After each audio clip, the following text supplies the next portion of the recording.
Again, it's good to see everybody here today.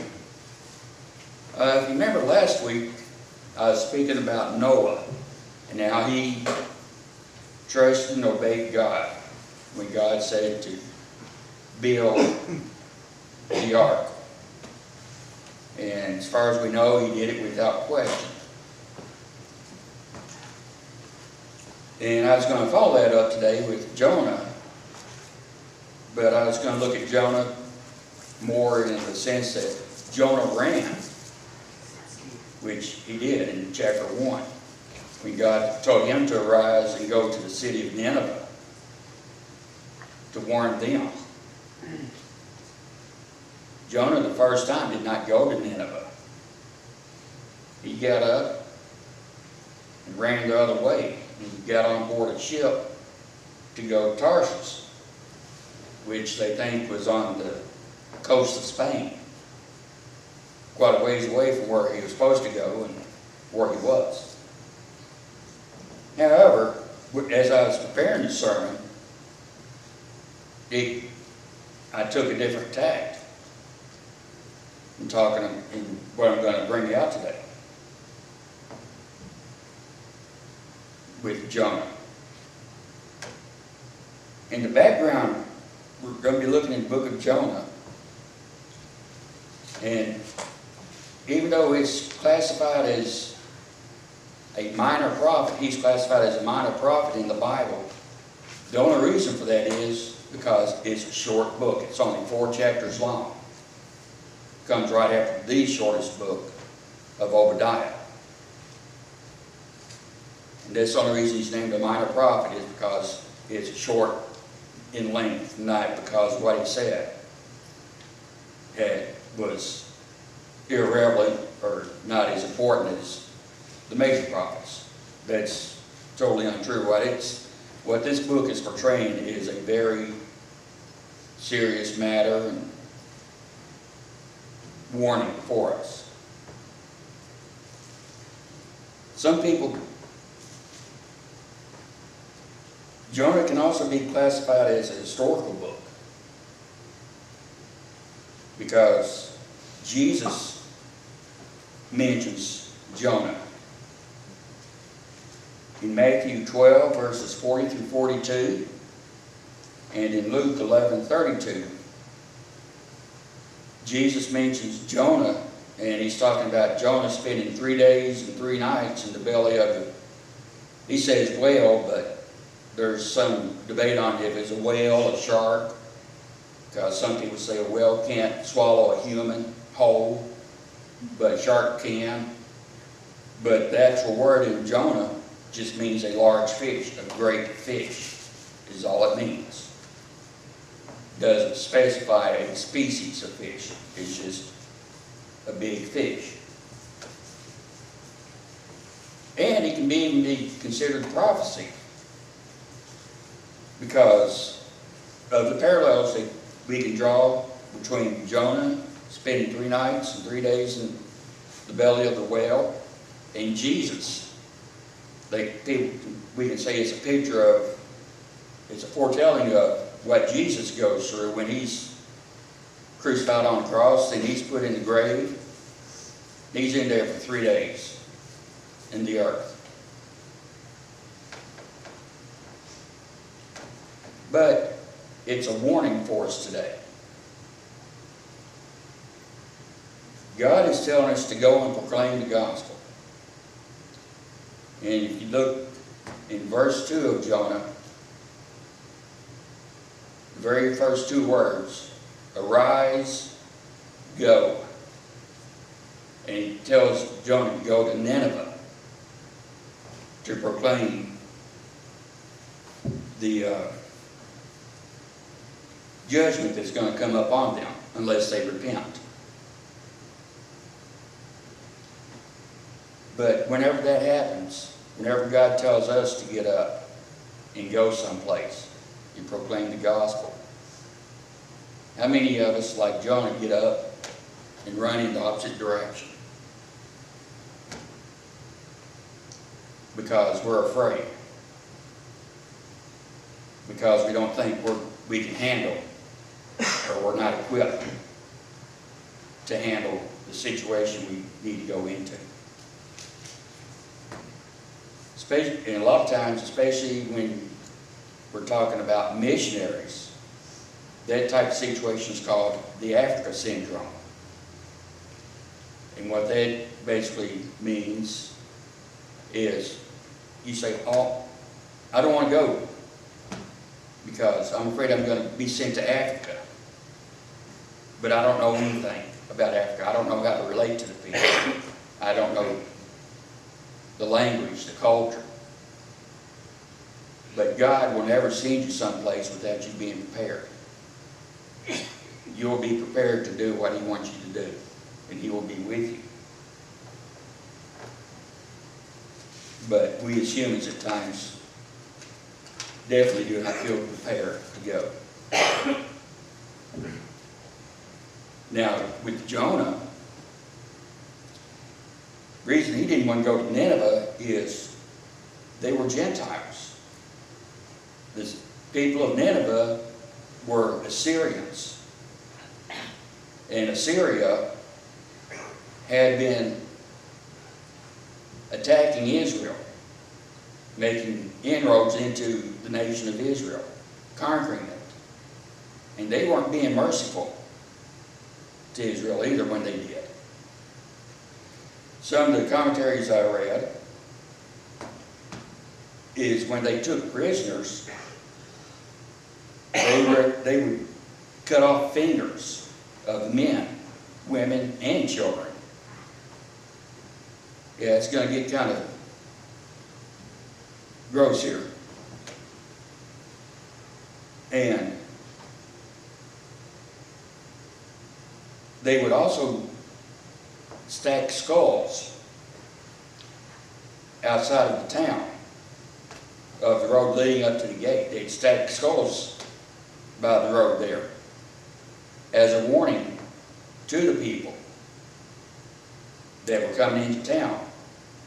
If you're coming in to do anything, this is what's going to happen to you.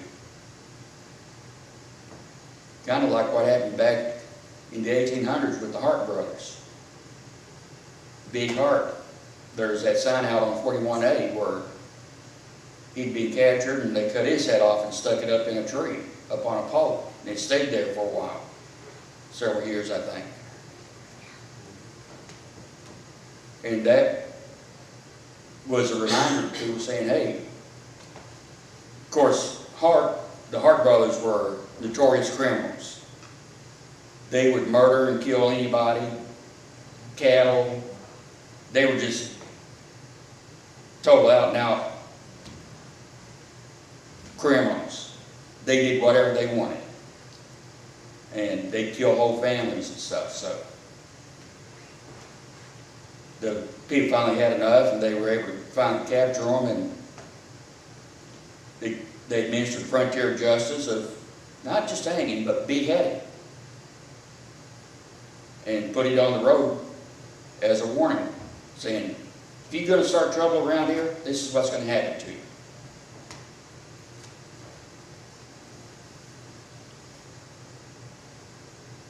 Okay. And that's why Jonah didn't want to go. Jonah was a Hebrew. And so for a Hebrew to go to a Gentile, to the Assyrians, and say, especially a group of people that you know kills just because you're Hebrew.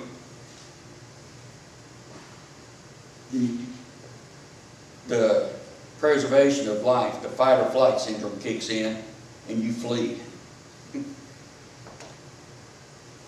But as we continue to read in verse 3, we see that Jonah gets on the ship. He finds a ship going to Tarsus, totally opposite direction. And he might talk to the sailors around for a little bit. It doesn't really say. But he goes down inside the hold, down inside the ship, and either it's a passenger cargo ship or it's just cargo ship. Doesn't say either. But he finds a place and he goes to sleep. And he's resting, relaxed, having a good sleep. And we are eventually told that he's woken up from that sleep, which I'll get to.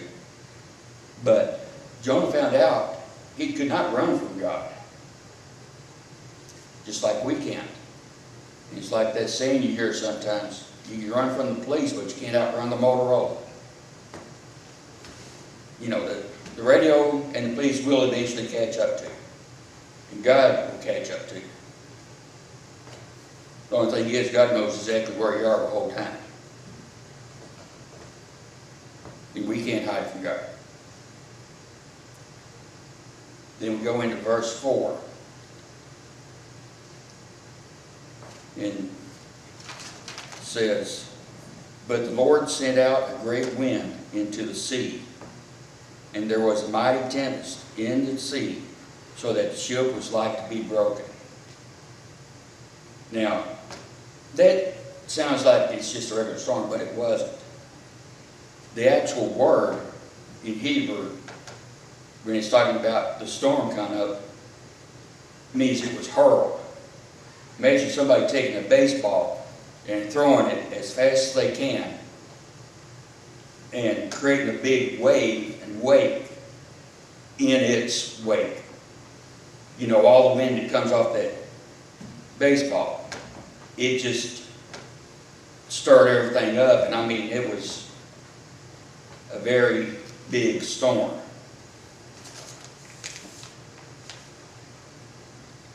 And that storm was so violent, as we're told in verse 5, and actually at the end of verse 4. They thought the ship was going to break up, going to be destroyed. And everybody was, all the sailors and everybody else that was awake was running around, trying to throw stuff off the ship. They were praying to God, to their gods, because at this time, it was a polytheistic type culture. They had gods for everything. God of the wind, God of the sea. You know, just like we have the pantheon of the Roman gods and the Greek gods. Well, those are some of the same gods they were praying to. God of thunder. And each person had their own specific deity that they were praying to. And sailors are generally fairly resilient when it comes to storms, because it's something that they go through all the time, being out on the sea. You know, you get some storms that they're nothing. And then you get hurricanes, and they're a little more rough. But sailors generally don't pay much attention to them. They've got jobs they need to do, and they know what to do, and they get it done. But this storm was so violent that they were extremely afraid. So afraid that they started praying to their gods, saying, "Stop this storm." Why? And so, for that to happen, you know this was a very, very violent storm. I can't express enough. The biggest storms I was in, the waves were 40 feet tall. From the bottom, you know how the waves go like this. From the bottom here to the top was approximately 40 feet, we estimated. Some of others estimated. I mean, you would go up, and there was one place you could look out across the bow that I could go to, look out, I'd see nothing but sky. Then when it was going down, looking down, I'd see water, but I'd look up, nothing but water. You know, so there's a fairly tall wave, and I'm just glad it was a metal ship and not a wooden one like Jonah was in. You know, because metal holds together a little bit better than wood in something that big. But Jonah, in the middle of this storm, was fast asleep, down in the bottom, down inside the boat, snoozing away. And there are times, especially if you're trying to run, you just get so worn out that you fall asleep and nothing really wakes you up. And this is also similar to the passage of Jesus and the disciples in Mark chapter 4, verses 37 through 39, where the storm comes up and the disciples are afraid the boat's going to be capsized and stuff, and they wake Jesus up, and Jesus says, "Peace, be still," and it becomes calm. And Jesus says, "Ye of little faith." It's very similar to that. This is a very similar story to that. Because the sailors are afraid the ship is going to break up. They're going to lose everything, possibly even their lives. Except Jonah. He didn't wake up.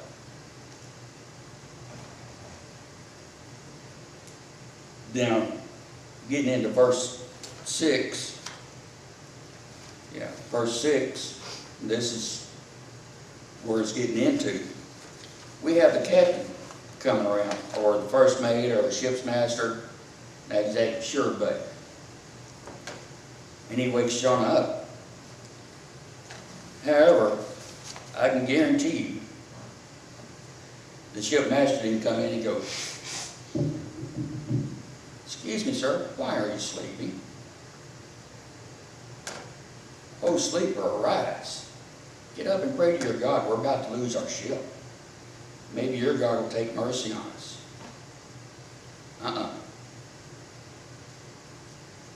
Captain wasn't like that. He was like, "Wake up! Get up! Come on, I want all hands on deck. Everybody, this ship's about to go down. Save us. Pray to your God." And I can just hear, you know, saying, "Pray to your God. Save us. Maybe your God will save us." And I can hear God saying the same thing to us today. Wake up! Your country's going down in flames. Don't you care? Wake up. Christians, wake up. Repent and pray that that does not happen. Christians, wake up. Go tell everyone. Spread the good news. Tell everyone in your country to repent and pray. Tell them about Jesus. Wake up. And as you saw, the songs were about going and telling.